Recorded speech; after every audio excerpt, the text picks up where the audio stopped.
ध्यान दीजिए, ध्यान दीजिए। सबसे पहला और सबसे important question number 1, first class में डिविडेंड पढ़ाया जा चुका था। डिविडेंड के साथ ये वाला भी इलस्ट्रेशन 1 भी पढ़ाया गया था, केस 1। लेकिन इसमें केस 2 और केस 3 में लोगों को दिक्कत है, तो मैं तीनों ही केस कर दे रहा हूं 1 का। आप देखिए फिर से एक बार, केस 1 का 1 भी करूंगा, केस 2 भी करूंगा, केस 3 भी करूंगा। ये है Sujoy let out his property to Raju for monthly rent of ₹10,000। अगर क्वेश्चन नहीं है तो ये रहा क्वेश्चन, मैं आपको फोटो खींच के व्हाट्सएप कर देता हूं।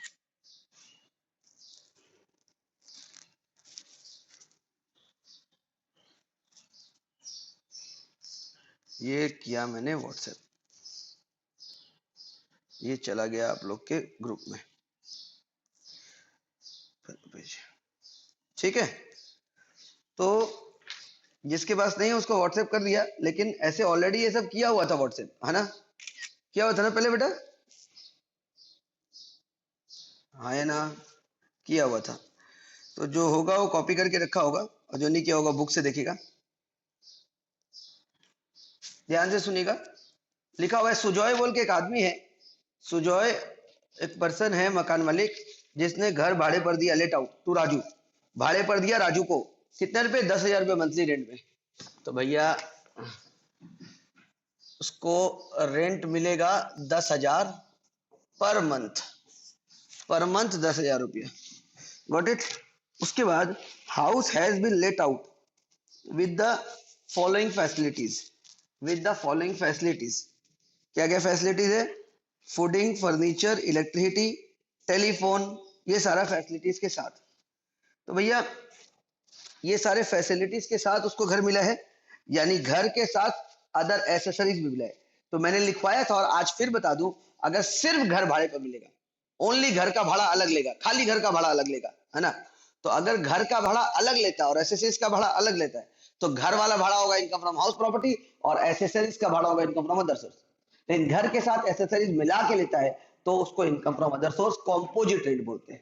तो ये 10,000 रुपया घर के साथ फूडिंग, इलेक्ट्रिसिटी एक्सेट्रा सबके लिए। अब मकान मालिक का जो खर्चा हो रहा है, मकान मालिक का खर्चा हो रहा है फूडिंग पर 1,400 रुपया, फर्नीचर पर 500 रुपया, डेप्रिसिएशन 6,000 पर नम, डेप्रिसिएशन रूम का 6,000 पर नम, इलेक्ट्रिसिटी का 600 रुपये पर मंथ। टैक्सेबल इनकम निकालना है सूझे का। Rent is not segregated and such facility is segregated from it, from segregated from in is not acceptable to the tenant. मतलब क्या, ये सेग्रीगेट नहीं होगा रेंट, अदर अलग अलग भाड़ा नहीं लेगा। 10,000 भाड़ा सब चीज के लिए है, मतलब कॉम्पोजिट रेंट है, इन शॉर्ट कॉम्पोजिट रेंट, घर से फैसिलिटी से, just like PG, just like PG. Got it. तो भैया केस 1 है, पहले केस 1 करेंगे। यहाँ पर, यहाँ पे हम केस 1 करेंगे, CASE केस 1। यहाँ पे हम केस 2 करेंगे और यहाँ पे हम केस 3 करेंगे। एक एक करके करेंगे, ठीक है।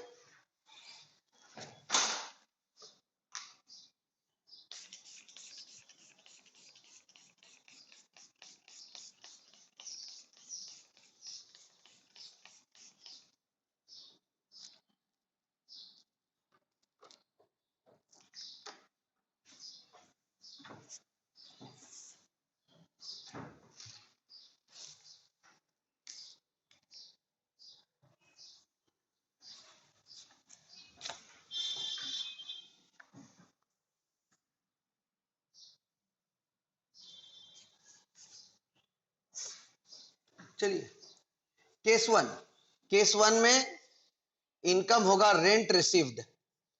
कितना रेंट रिसीव्ड होगा? 10,000 इंटू 12, 1,20,000। और रेंट मिलने के बाद मकान मालिक का खर्चा क्या क्या होगा?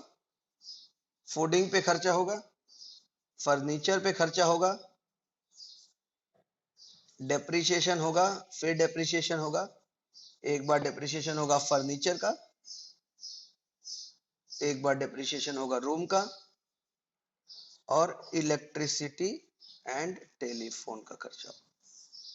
ये सारा खर्चा माइनस कर दिया जाएगा और जो प्रॉफिट बचेगा उसी को बोला जाएगा income from other source, shortcut में IFOS। Income from other source. दिख रहा है सबको? ये ऑलरेडी क्लास में समझाया, बैच जा चुका था आप लोगों को, फिर से समझा रहा हूं जस्ट फॉर अ रिवीजन।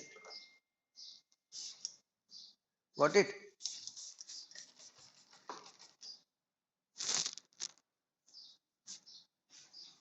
तो सबसे पहले ध्यान रखें कि आपको इनकम ऊपर ऐड करना है और खर्चा सारा लेस करना है।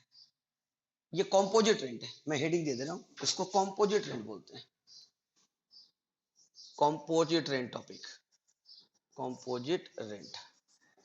पर्टिकुलर अमाउंट लिखेंगे, है ना। फूडिंग पे खर्चा होगा 1400 इंटू 12, फिर 500 इंटू 12 फर्नीचर पे, 6000 पूरे साल का, और इलेक्ट्रिसिटी और टेलीफोन का 7200, इसका होगा 6000, इसका होगा 16800। माइनस कर दीजिए, 1,20,000 से 16,800, 6,000 6,000 6,000 7,200, 78,000 आएगा। आशा करते समझ में आ गया होगा आपको 78 कैसे आए। चलिए नेक्स्ट, केस 2। भुवन तुमने पूछा था केस 2 की, केस 2 कैसे कैसे होगा, ध्यान से सुनना। Rent is segregated. What do you mean by rent is segregated? Rent is segregated का हिंदी मतलब होता है कि अब घर का भाड़ा अलग लेगा मकान मालिक और अदर एसेसरीज का भाड़ा अलग लेगा। तो रेंट इज सेग्रीगेटेड में क्लियर नीचे लिखा हुआ होगा, देखिए रेंट इज सेग्रीगेटेड में नीचे क्लियर लिखा हुआ होगा। क्या लिखा होगा देखिए, कैसे सबका अलग अलग भाड़ा पक्का लिखा होगा, गारंटी। देख लो रेंट इज सेग्रीगेटेड में कितना है भाई, rent is segregated and Raju is ready to accept property without above facility. Room का भाड़ा है 4,000 रुपया, फर्नीचर का भाड़ा है 3,000 रुपया, फूडिंग का भाड़ा है 2,000 रुपया, इलेक्ट्रिसिटी है 10,000 रुपया। जो 10,000 रुपया भाड़ा था, 10,000 पर मंथ था ना, उसको डिवाइड कर दिया गया। ओनली रूम का, खाली रूम का रेंट हो गया 4,000 रुपया, बड़ा सा लिख देता हूं 4,000 खाली रूम का भाड़ा। और फर्नीचर का भाड़ा, फर्नीचर का भाड़ा 3,000 रुपये लेगा मकान मालिक। फिर फूडिंग का भाड़ा 2,000, फूड का 2,000, फिर इलेक्ट्रिसिटी 1,000, इलेक्ट्रिक और टेलीफोन का 1,000, जोड़ लीजिए 10,000 रुपया होता है। जो 10,000 पर मंथ ले रहा था सब चीज का मिलाकर वो मकान मालिक ने सेग्रीगेट कर दिया कि आप खाली घर लेंगे 4,000 रुपया, फर्नीचर लेंगे 3,000 रुपया, खाना खाएंगे 2,000 पर मंथ, इलेक्ट्रिसिटी का 1,000 रुपया पर मंथ, उसी 10,000 को सेग्रीगेट कर दिया। तो अगर सेग्रीगेट कर देगा तब ये जो घर का भाड़ा है, रूम का भाड़ा, ये जो रूम का भाड़ा है ये इनकम फ्रॉम हाउस प्रॉपर्टी में जाएगा, एचपी। एचपी मतलब हाउस प्रॉपर्टी में जाएगा। और ये सब का जो भाड़ा रिसीव हो रहा है ये इनकम फ्रॉम अदर सोर्सेज में जाएगा। Got it? तो जब भी मकान मालिक घर का भाड़ा अलग लेगा और एसेसरीज का भाड़ा अलग लेगा तो घर वाला ओनली घर का जो भाड़ा है वो इनकम फ्रॉम हाउस प्रॉपर्टी में जाएगा और अदर एसेसरीज का जो भाड़ा है वो इनकम फ्रॉम अदर सोर्स में, घर का जो भाड़ा है वो इनकम फ्रॉम हाउस प्रॉपर्टी में जाएगा और जो अदर एसेसरीज का भाड़ा है वो इनकम फ्रॉम अदर सोर्स में जाएगा। तो ये हाउस प्रॉपर्टी हो गया और ये अदर सोर्स हो गया। Got the point? चलिए अब टैक्स, टैक्स कैसे कैलकुलेट करेंगे? टैक्स रेंट वाला पोर्शन जो है वो हाउस प्रॉपर्टी के हिसाब से कैलकुलेट होगा, जस्ट लाइक हाउस प्रॉपर्टी। कैसे कैलकुलेट होता है हाउस प्रॉपर्टी मालूम है आपको? याद है? याद है हाउस प्रॉपर्टी कैसे कैलकुलेट होता था? जीएवी एनएवी ऐसे करके होता था ना, याद है? वैसे ही होगा, एकदम टेंशन नहीं लेता। तो जीएवी क्या हो जाएगा? रूम का रेंट, खाली रूम वाला बात करो, मैं सिर्फ रूम का, रूम हाउस प्रॉपर्टी का रूल याद करो। GMV, fair rent, standard rent कुछ नहीं दिया हुआ है, खाली रेंट रिसीव दिया हुआ है। तो रेंट रिसीव को जीएवी मान लेंगे। क्या मान लेंगे? ये उनको मैं पढ़ा रहा हूँ जो मेरे साथ हाउस प्रॉपर्टी पढ़ चुके हैं, वही समझ पाएंगे हाउस प्रॉपर्टी वाला, ठीक है ना। House property GAV, gross annual value 4,000, जो रेंट मिला वही GAV, less municipal tax paid, कुछ नहीं दिया हुआ है ना, यही हो जाएगा एनएवी। क्या हो जाएगा? एनएवी। एक सेकंड रुको, मैं थोड़ा सा माइक चेक कर लूं। हाँ हाँ, एनएवी 4,000, एनएवी 4,000 और less standard deduction under section 24A 30% of NAV। आप बोलिए मत बेटा, म्यूट करिए अपना उसको, आप साथ साथ बोल रहे हैं।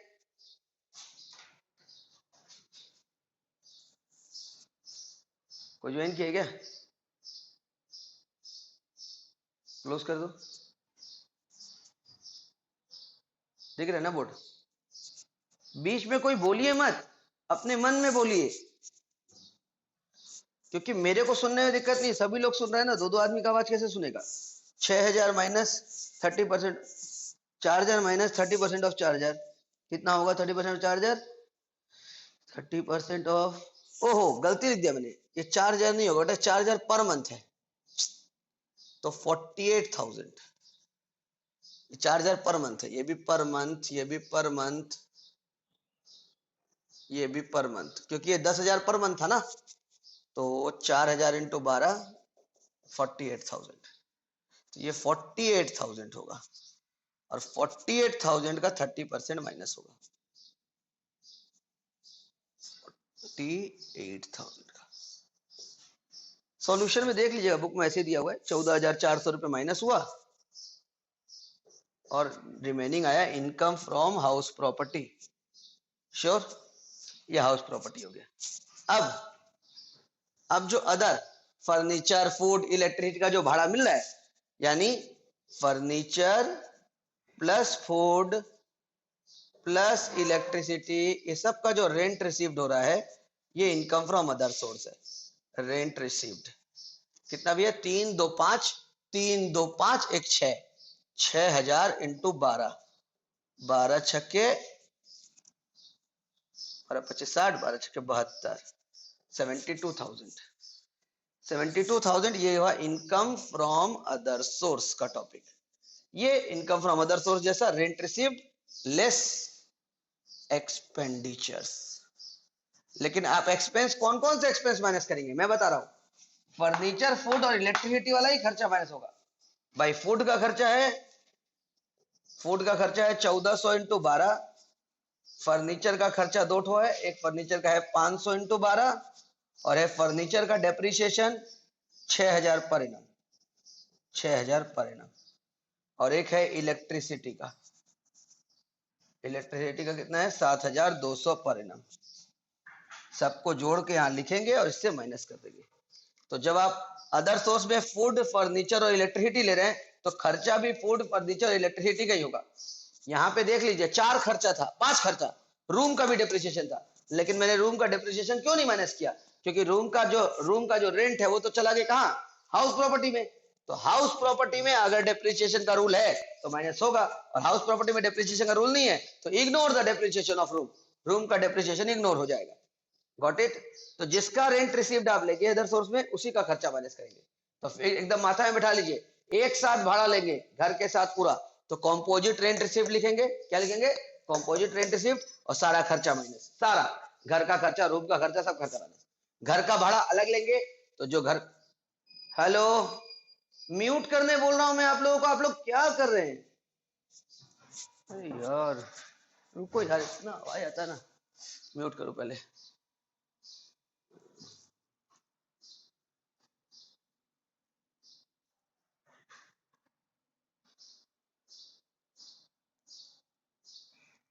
Mute all, mute all. जब बोलूंगा तब देवश्विता और लीजिए, ठीक है?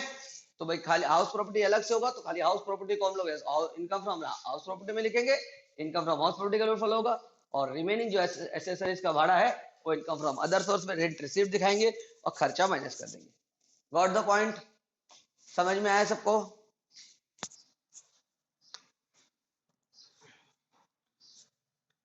केस 3 भी बता दे रहा हूं। केस 3 में लिखा है rent is segregated as case 2, but Raju is not willing to accept property without such facility.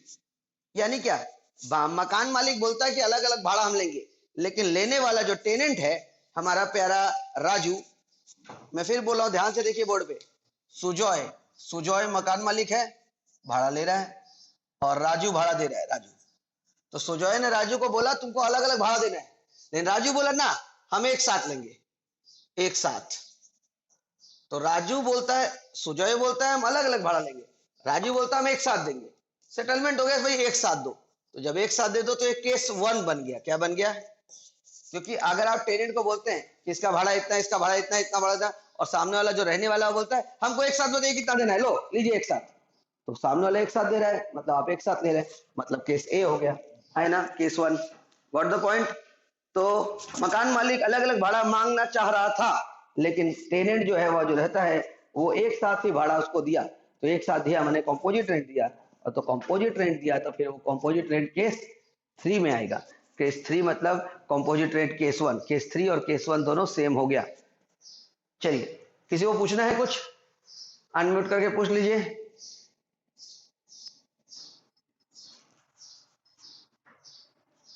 Income from hospital का रूल पढ़े हो?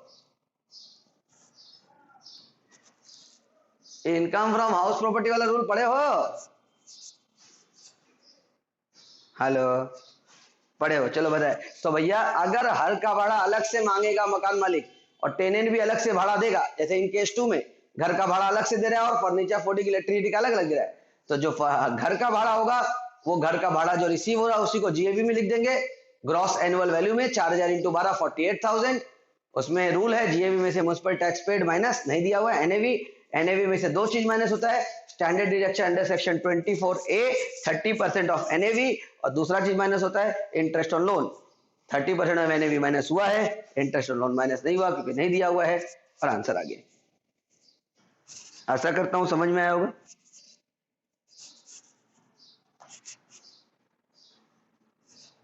आया? एकलव्य तुम हाउस प्रॉपर्टी किए हो?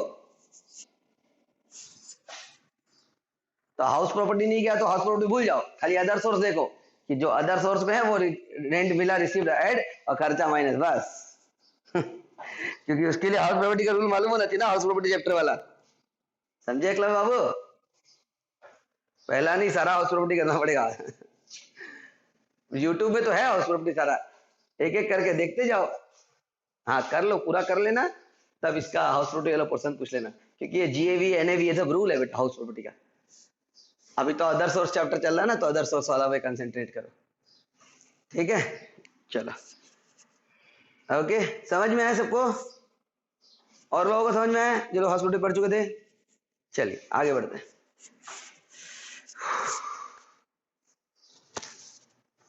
अब नेक्स्ट जो बोर्ड का कुछ कॉपी करना तो कॉपी कर लीजिए, जब तक मैं आपको ये फोटो खींच के भेज रहा हूँ बोर्ड का। बोर्ड का फोटो भी भेज दूंगा और देखूंगा फिर इसके बाद का टॉपिक कौन सा है इनकम फ्रॉम अदर सोर्स में।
लास्ट क्लास में इंटरेस्ट के बाद था बोर्ड पे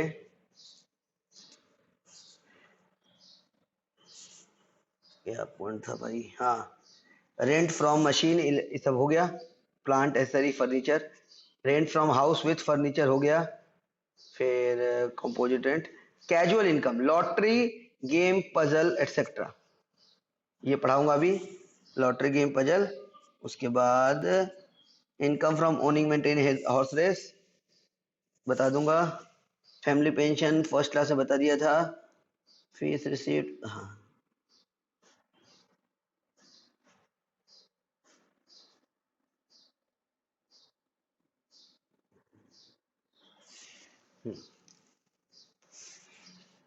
चलिए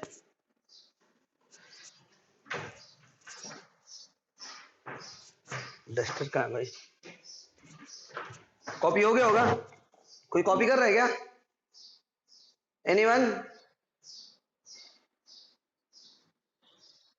बोलिए ना।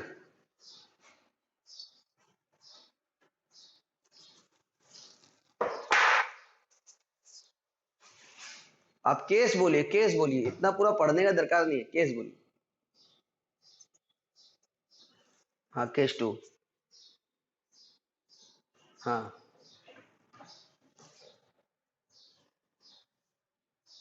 कौन सा नहीं लिया हम, तो रूम में कितनी बार टैक्स भरेंगे, अगर रूम अलग से दिया हो तो हाउस प्रॉपर्टी में तो टैक्स भर ही रहे हैं, तो या फिर से टैक्स भरेंगे। आप तो गजब हिंदुस्तान के वासी हैं, गवर्नमेंट आपसे इनकम फ्रॉम हाउस प्रॉपर्टी में जब टैक्स मांग ही रहा है तो हाउस प्रॉपर्टी भी टैक्स दे रहे हैं, तो फिर से देंगे क्या एक बार और टैक्स, बोलिए देंगे? बस खत्म, आप नहीं देंगे तो फिर क्वेश्चन खत्म, डाउट खत्म। जब मकान मालिक अलग अलग भाड़ा मार रहा है तो हाउस हाउस वाले पोर्शन के लिए तो, घर वाले रूम के पोर्शन के लिए तो हाउस प्रॉपर्टी पे टैक्स भर रहे हैं, और अदर के लिए अदर सोर्स पे भर रहे हैं तो अदर अलग अलग भर रहे हैं टैक्स, उसके बाद फिर बोलेंगे हम नहीं रूम का फिर से टैक्स भरेंगे, तो भर दीजिए, गवर्नमेंट मना नहीं करेगा, गवर्नमेंट सोचेगा बहुत दानवीर करण है।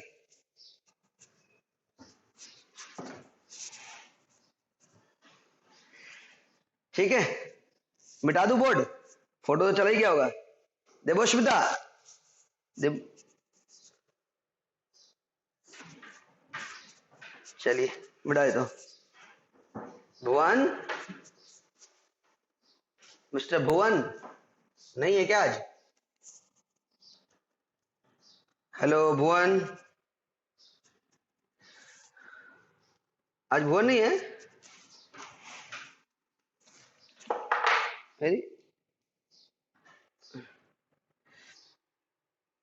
एवरीडे तो वही सबसे आगे रहता है क्लास में।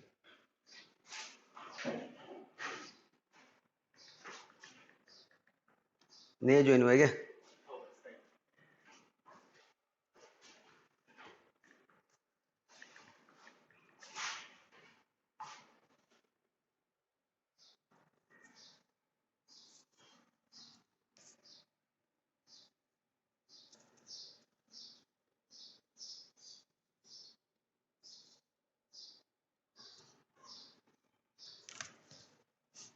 मिटा रहा बोर्ड।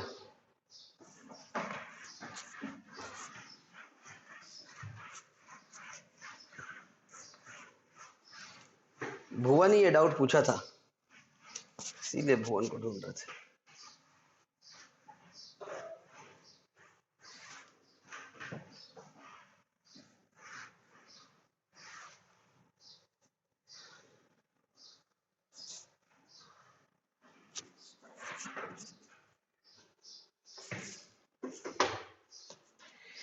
चलिए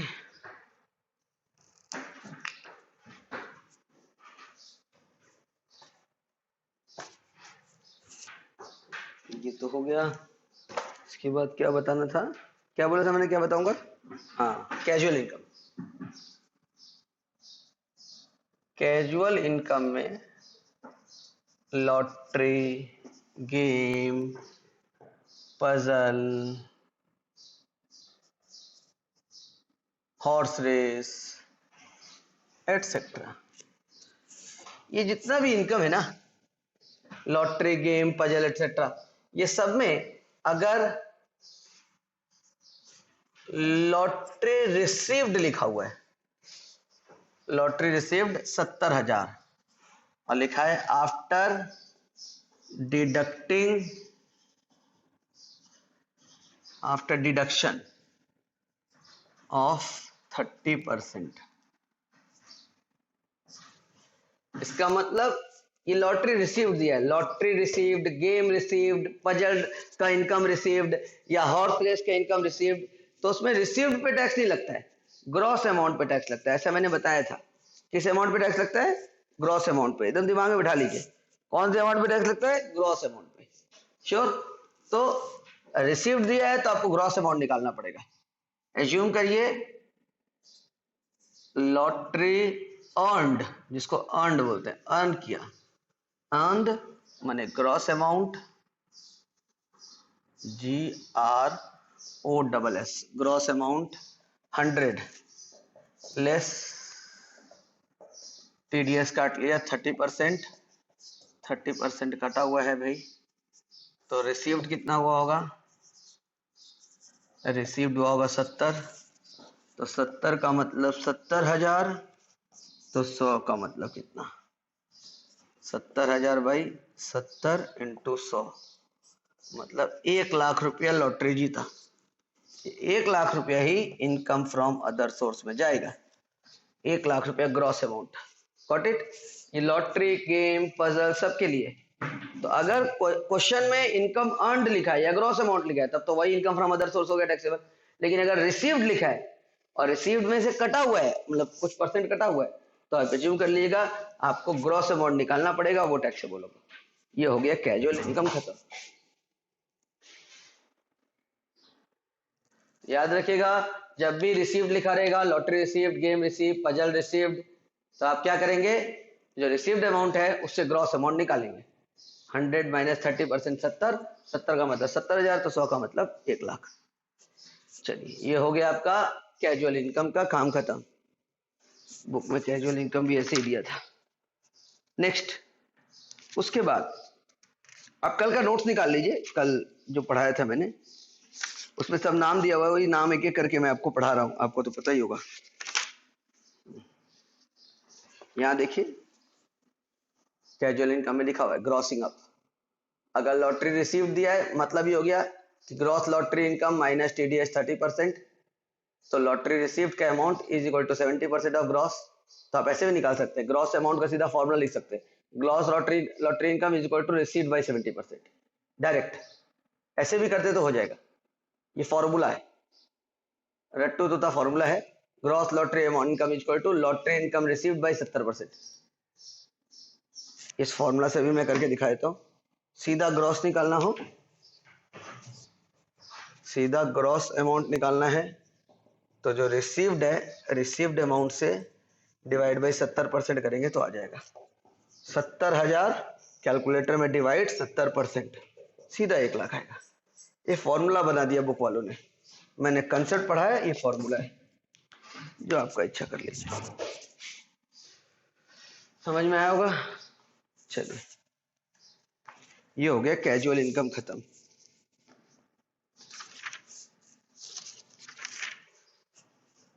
उसके बाद है, किसी को बोर्ड का कॉपी करना है क्या?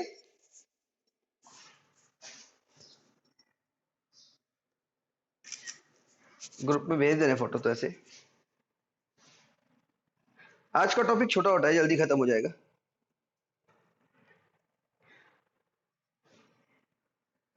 अरे थोड़ा देर में हो सकता है कि 40 मिनट खत्म हो जाए, तो फिर आप लोग रिज्वाइन कर लीजिएगा।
चलिए,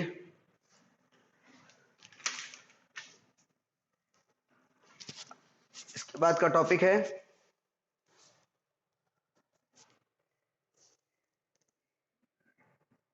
नेहा मित्रा। कॉपी कर रही हो क्या नेहा? हाथ उठाइयो।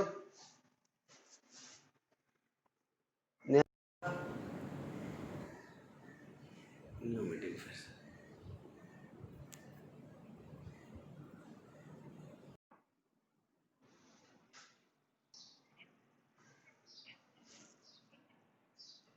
ये सबलेटिंग का डायग्राम है।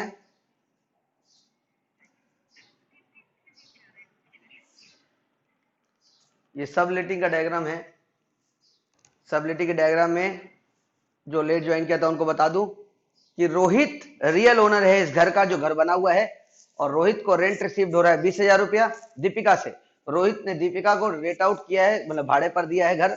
रोहित ने दीपिका को घर भाड़े पर दिया 20,000 रुपये में। तो रोहित को जो रेंट रिसीव्ड हो रहा है वो इनकम फ्रॉम हाउस प्रॉपर्टी होगा। फिर दीपिका ने वही वाला घर ऐश्वर्या को भाड़े पर दे दिया। तो अगर कोई भी टेनेंट, कोई भी इंसान भाड़े पर लेकर वही जगह किसी और को भाड़े पर देता है तो उसको सब लेट बोलते हैं।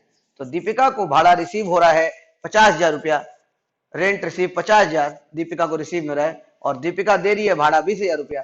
तो दीपिका को मिल रहा है 50 और वो दे रही है 20, मतलब उसके इनकम फ्रॉम अदर सोर्स होगा 30,000 रुपया। मिटा दे बोर्ड। चलिए आगे बढ़ते हैं। इसके बाद है गिफ्ट टॉपिक। क्या टॉपिक है ना? आप लोग को 6 नंबर क्वेश्चन 6 से लेकर 19 होमवर्क याद रखिएगा, क्योंकि और जो लिस्ट ऑफ इनकम्स आपने देखा था ये सारा इनकम नॉर्मल टैक्सेबल है।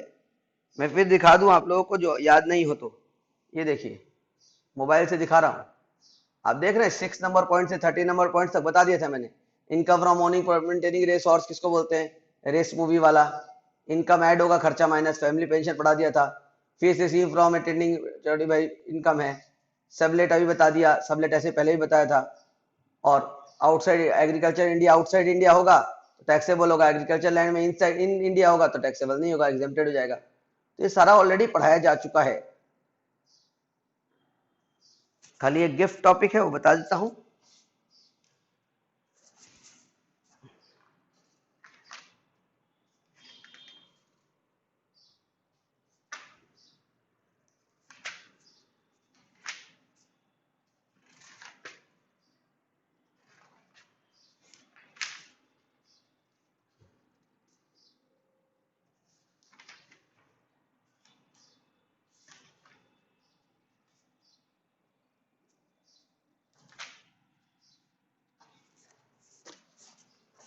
ये रहा गिफ्ट।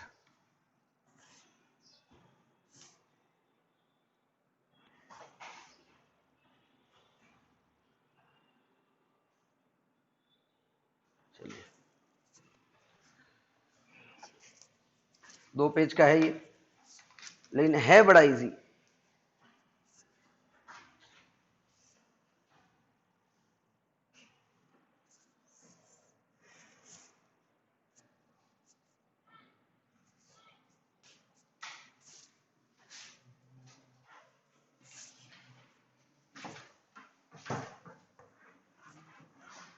फोटो भेज दिया मैंने ग्रुप में। किसी को भी पर्सनल डाउट हुआ करे ना तो मेरे को रात में कॉल करके आफ्टर 8:30, सॉरी 8:30 नहीं, आजकल तो 9:30 क्लास खत्म हो रहा है, 9:30 मुझे कॉल करिए, है ना। कल एक बच्ची ने फोन किया था मुझे, वो अपना डाउट पूरा इंडिविजुअली पूछी। फोन करिए आराम से मेरे को 9:30 के बाद फोन करके डाउट क्लियर कर लीजिए अपना, टेंशन नहीं लेना है।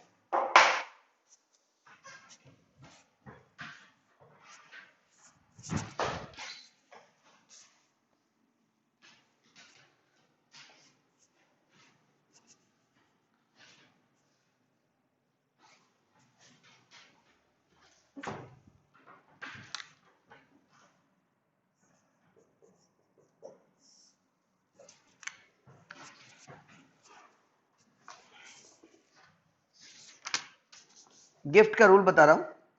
अगर कोई पैसा आपको रिसीव होता है, any sum of money during the previous year, person has received any sum of money, cash, cheque, draft, cash, cheque या ड्राफ्ट के तहत उसको पैसा मिलता है ना।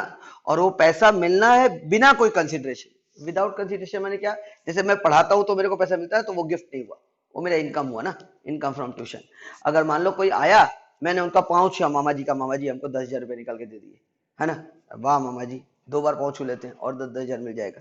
तो अगर ऐसे ही बिना कुछ कंसिडरेशन के, बिना कुछ काम किए अगर पैसा, चेक या ड्राफ्ट आपको मिलता है तो वो गिफ्ट कहलाता है। अब उस गिफ्ट में लिखा हुआ है होल ऑफ एग्रीगेट अमाउंट, जितना होल एग्रीगेट अमाउंट है ना, अगर वो 50,000 से ज्यादा हुआ पिछले साल, aggregate value such receive during previous year exceed 50,000 तो ही टैक्सेबल होगा। 50,000 के अंदर का गिफ्ट होगा, टैक्सेबल नहीं होगा। यानी फॉर एग्जाम्पल आपको 10,000 रुपया गिफ्ट मिला है कैश, नहीं टैक्सेबल। 20,000 मिला है नॉन टैक्सेबल। 25,000 मिला है नॉन टैक्सेबल, है ना। लेकिन 1,00,000 रुपया मिला है तो पूरा 1,00,000 टैक्सेबल, याद रखिएगा। तो 50,000 से कम तक का गिफ्ट नॉट टैक्सेबल, 50,000 से 1 रुपया होते ही बेसी पूरा टैक्सेबल, मतलब 51,000 हुआ 51,000 फुल टैक्सेबल। यहाँ पे इलस्ट्रेशन है, इलस्ट्रेशन में आपको दिखेगा, ये वाला इलस्ट्रेशन देखिए, या ये इलस्ट्रेशन में लिखा हुआ है 1,00,000 रुपया, 1,00,000 रुपया, 1,00,000 रुपया फ्रेंड से गिफ्ट मिला, 1,00,000 रुपया फ्रेंड से गिफ्ट मिला।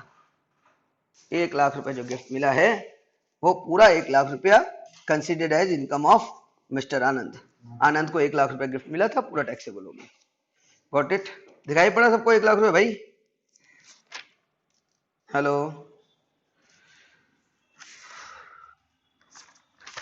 462 462 क्लियर दिखाई पड़ रहा है? इलस्ट्रेशन 462।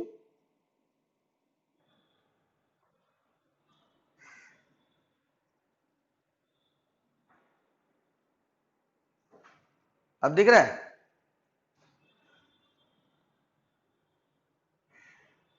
हाँ, दिख गया ना? बुक में तो है ही 462 में। 50,000 से ऊपर होते ही टैक्स लग जाएगा गिफ्ट में। चलिए, उसके बाद अगर ये तो गया कैश का बात, कोई इमूवेबल प्रॉपर्टी, इमूवेबल मैंने लैंड बिल्डिंग आपको कोई गिफ्ट में दे देनी होता है क्या? गिफ्ट कर दिया, तो अगर बिना कोई कंसिडरेशन के कोई किसी को गिफ्ट करता है, any immovable property gifted to anyone without any consideration, तो भैया मान लो बिल्डिंग का वैल्यू है 1,00,000 रुपया तो टैक्सेबल होगा।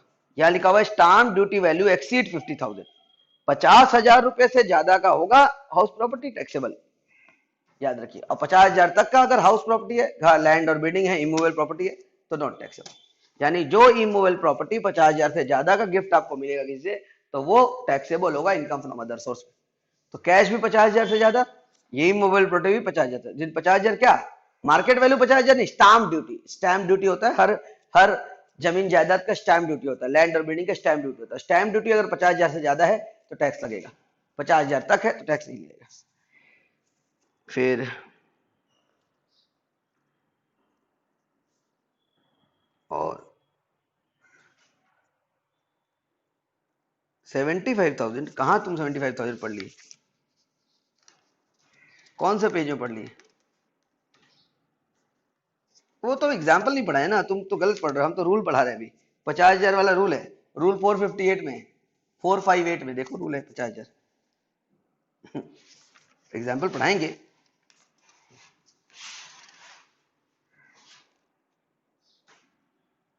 चलिए, अब बच्चा पूछ ही दिया है तो बता ही देते हैं। 462 में, 462 में यहाँ पर एक प्रॉपर्टी है जो रिसीव हुआ है, लैंड, जमीन, जिसका स्टाम्प ड्यूटी है 75,000।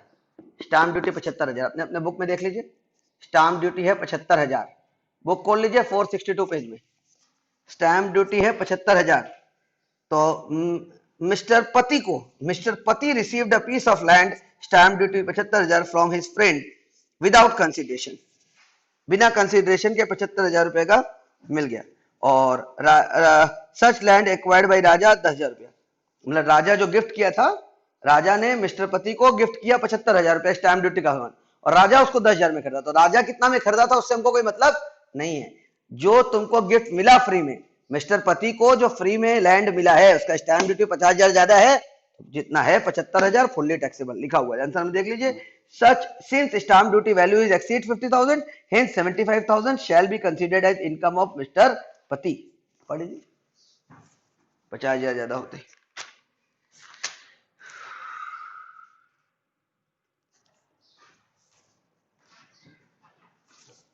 और भी बहुत रूल लिखा हुआ है जो आपके काम का नहीं है, जब काम आएगा तब बताएंगे। अभी मूवेबल प्रॉपर्टी, मूवेबल प्रॉपर्टी माने मोबाइल, मोबाइल मोबाइल गिफ्ट में देते हैं ना हम लोग, मोबाइल गिफ्ट में दिए, टीवी गिफ्ट में दिए, बाइक गिफ्ट में दिए, ये सारा गिफ्ट अगर देते हैं तो जो गिफ्ट मूवेबल प्रॉपर्टी है, मूव करता है, मूवेबल प्रॉपर्टी अगर आप किसी को गिफ्ट देते हैं तो उसका अगर मार्केट वैल्यू 50,000 से ज्यादा हो, लिखा हुआ है aggregate fair market value exceed 50,000, यानी तीन चीज हम आपको पढ़ा दिए गिफ्ट में। क्या क्या पढ़ा है? एक कैश,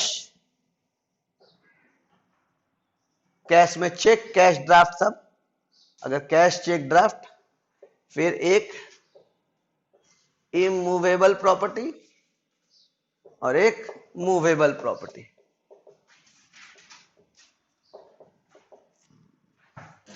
प्रॉपर्टी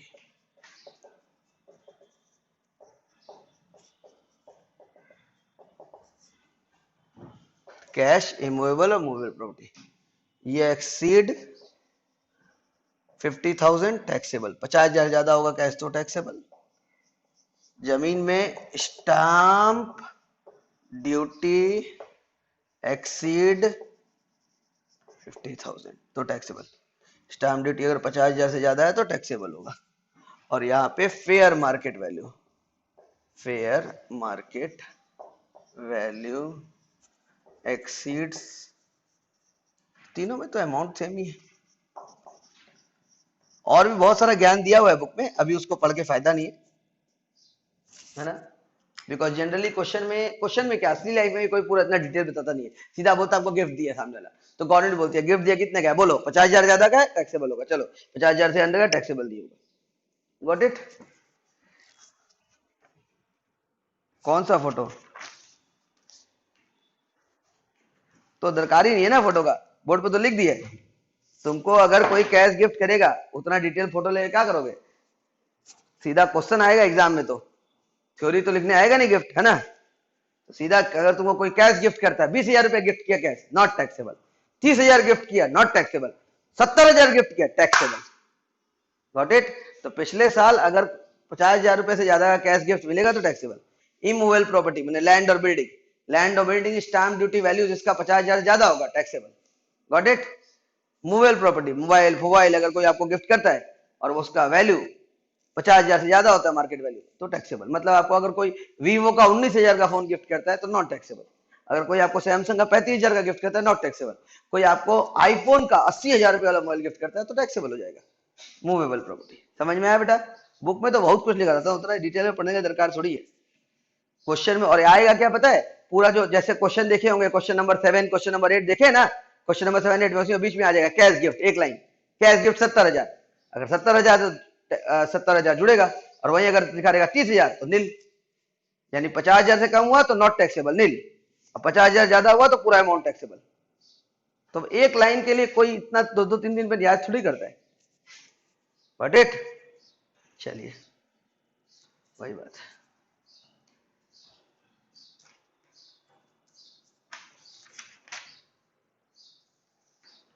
चलिए अब आप लोग ये सारा पढ़ के रखिएगा, सारा सॉल्व करके रखिएगा, और जब सारा हो जाए क्वेश्चन नंबर 6 से लेकर 19 तक बन जाए, अगर सबसे बन जाए तब इलस्ट्रेशन 3 4 और 5 भी भेज दे रहे, वो भी ट्राई करिएगा। उसमें जो जो नहीं बचेगा नेक्स्ट डे वही डिस्कस करके चैप्टर खत्म करेंगे जो आपको समझ में नहीं आएगा। Got it? श्योर बच्चा लोग? ठीक है।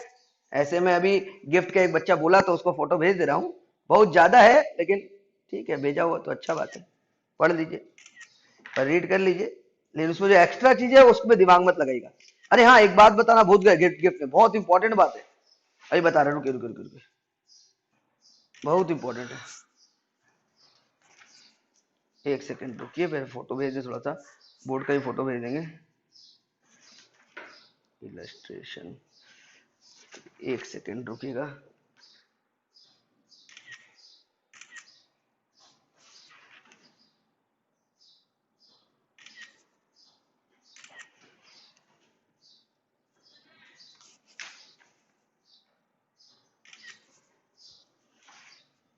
ये बोर्ड का फोटो, चलिए एक बात बताना है, गिफ्ट में आप रूल तो पढ़ लिए ना, लेकिन ये कुछ एक्सेप्शंस है, इन लोगों से कितना भी गिफ्ट मिलेगा तो टैक्स नहीं लगेगा। एक्सेप्शन मतलब होता है इन लोगों से अगर 1 लाख रुपए का गिफ्ट मिलेगा तो भी टैक्स नहीं लगेगा। ये लोग कौन है देखिए, इसमें कुछ आदमियों का नाम लिखा है, कुछ रिलेटिव का नाम लिखा है और कुछ त्योहारों का नाम लिखा है, आपका पर्व और आपके घर में जो होता है 2-4 चीज, शादी ब्याह ये सब में। तो ये देखिए वो मैं दिखा दे रहा हूं, यहाँ देखिए लाइन बाय लाइन पढ़िए, दिख रहा होगा ठीक से। लिखा हुआ एक्सेप्शन, एक्सेप्शन मतलब जो आपने रूल पढ़ा ऊपर में उसका एक्सेप्शन मतलब from relative, from any relative. Relative का मतलब आपको अपनी बीवी से गिफ्ट मिलेगा नॉट टैक्सेबल, आपको अपने भाई बहन से गिफ्ट मिलेगा नॉट टैक्सेबल, आपको भाई बहन ऑफ स्पाउस, स्पाउस माने बीवी होता है, भाई बहन साला साली से गिफ्ट मिलेगा।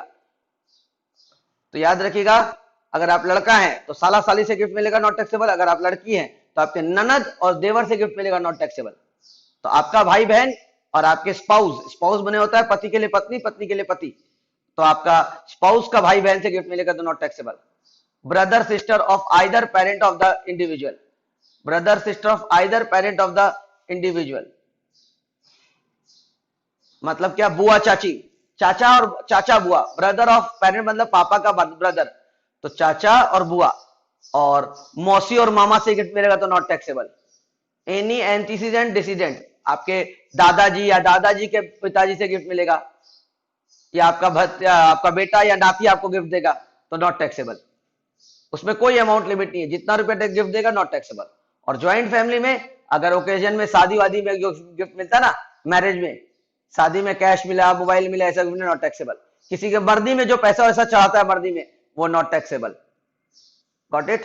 तो याद रखिएगा, तो कोई भी आपका रिलेटिव आपको गिफ्ट करता है और ये आपको शादी वादी में गिफ्ट मिलता है, रिलेटिव में कौन कौन आता है, आपकी बीवी, पति के लिए पत्नी, पति के लिए पत्नी, रिलेटिव में आता है भाई बहन और बीवी का भाई बहन, और अगर आप लड़की हैं तो आपके पति का भाई बहन, फिर आपके पापा के भाई और बहन, पापा का भाई माने चाचा और बुआ, और मम्मी का भाई बहन मतलब मामा और मौसी गिफ्ट करते हैं नॉट टैक्सेबल। एंटीसीडेंट और डिसीडेंट मतलब वो दादा परदादा, दादा दादी, परदादा परदादी और बेटा और पोता गिफ्ट देता है तो not taxable. In occasion of marriage, marriage में अगर गिफ्ट मिलता है आउटसाइडर लोग आके देते हैं, चाहे मूवेबल हो चाहे इमूवेबल हो चाहे कैश हो। जैसे आप देखे होंगे शादी वादी में ससुर जी गिफ्ट करते हैं, पूरा ज्वेलरी देते हैं, है ना, बेटा को अंगूठी पढ़ाते हैं, भाई इज्जत हो तो वीडियो रिकॉर्डिंग होता है, तो गवर्नमेंट टैक्स मांगने आता है, नहीं आता ना। तो ये सब में नॉट टैक्सेबल, उसमें नहीं देखते कि 50,000 ज्यादा, क्योंकि अंडरस्टूड है कि एक तो जो अंगूठी पहनाते हैं वही अंगूठी 1-1 लाख रुपए का होता है, तो टैक्सेबल नहीं होता, याद रखिएगा, उसमें अमाउंट नहीं देखते हैं। गॉट इट बच्चा लोग? Thank you. चलिए हो गया ये खत्म। फोटो पहुंचा क्या आप लोगों को? मैं बार बार बोल रहा हूं गिफ्ट में बहुत सारा कुछ लिखा हुआ है बुक में, उतना डिटेल में मत जाइएगा, सिर्फ काम का चीज पढ़िएगा।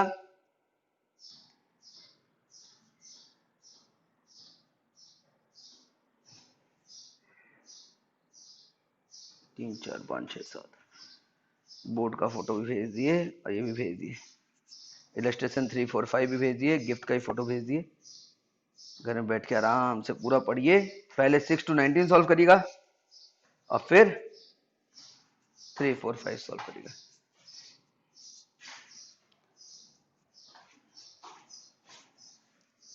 बोलो बच्चा लोग।